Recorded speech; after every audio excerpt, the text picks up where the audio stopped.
أفلح من صلى على محمد وآل محمد. اللهم صل على محمد. أعوذ بالله من الشيطان الرجيم. بسم الله الرحمن الرحيم. قل أعوذ برب الفلق من شر ما خلق ومن شر غاسق إذا وقب ومن شر النفاثات في العقد ومن شر حاسد إذا حسد. صدق الله العلي العظيم. Assalamu alaikum wa rahmatullahi wa barakatuh. As you guys probably know, it is the 7th of Muharram tonight. And on the 7th of Muharram, we will be talking about Abu Fadl al-Abbas and the events that occurred to Abu Fadl al-Abbas.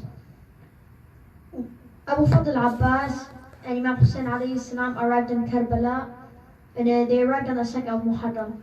When they arrived in Karbala, Imam Hussein alayhi salam told his people, go set up your camps by the river of the Euphrates, because they're in Karbala and it's extremely hot, and when it's hot and you're in a desert, like, the water is essential for survival. You need water to survive. So he told them, go set up by the camps.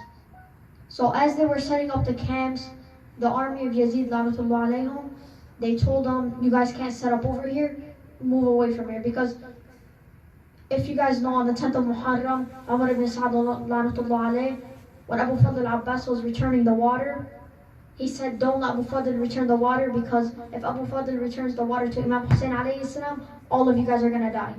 So they knew if they were by the water, they were going to kill all 20,000 of them. So they told them, don't let him be by the water.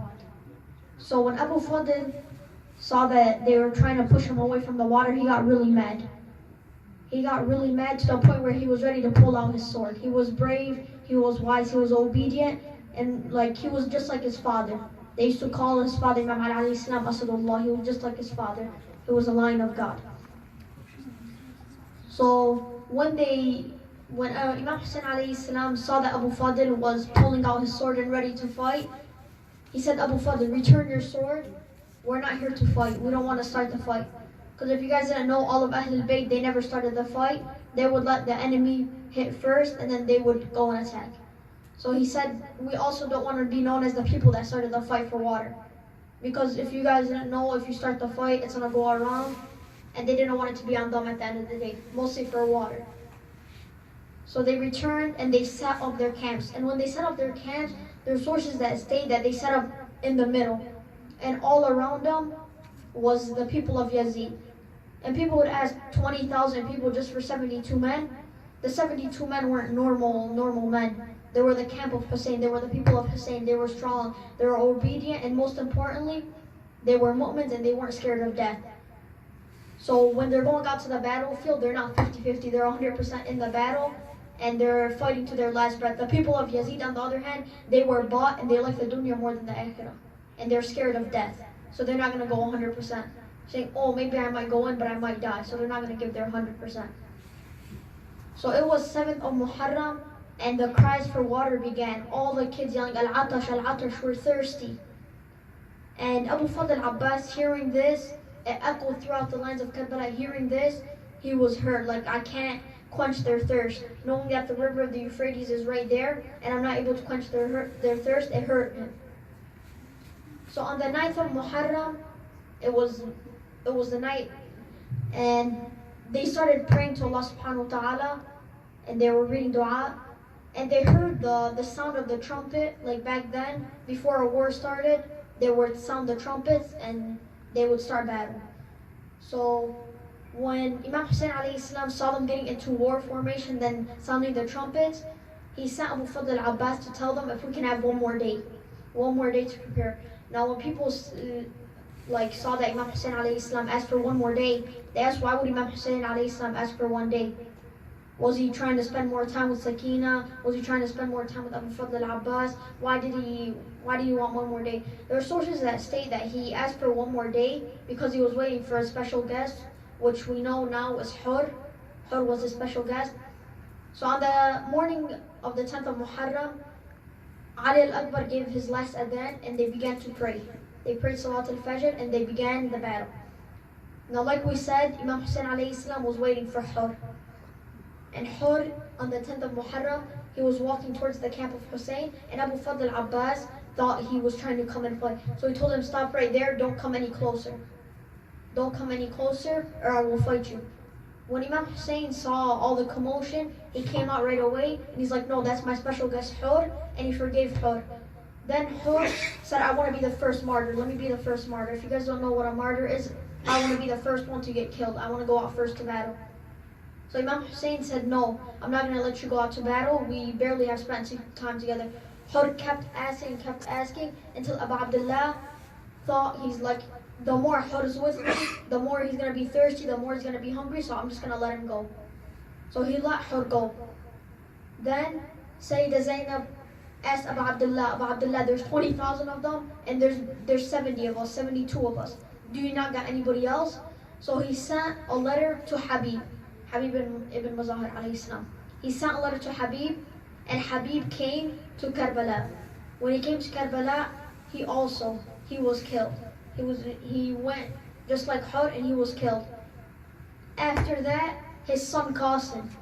If you guys didn't know, they tied the head of Habib to a horse, and they had that horse ride around, and that horse left with the head attached to it. And Qasim kept following that horse until the guy asked him, Qasim, well, what are you doing? Well, he didn't know his name. He said, why do you keep following me? He said, that head is for my father. That's my father.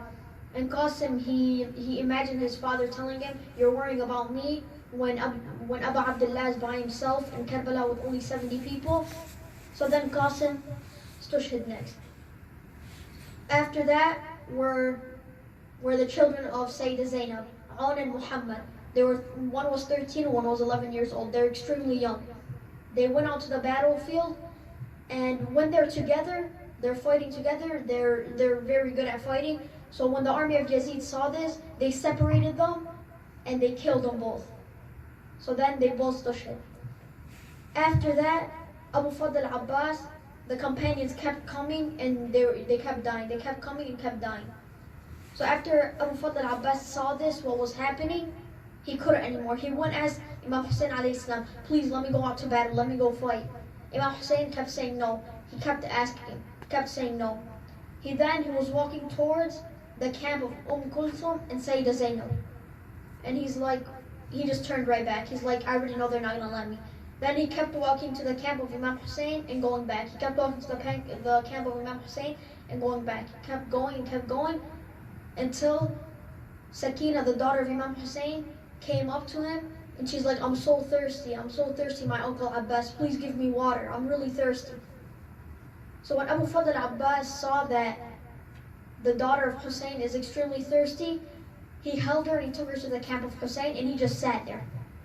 And Imam Hussein, when your mouth is dry and you haven't had water for 3 days, obviously I don't know the feeling, but when your mouth is dry, your lips become chapped and your mouth becomes extremely dry. So Imam Hussein saw the lips of Sakina and he knew what Abu Fadl Abbas was trying to do. So he didn't say anything and Imam Hussein spoke first.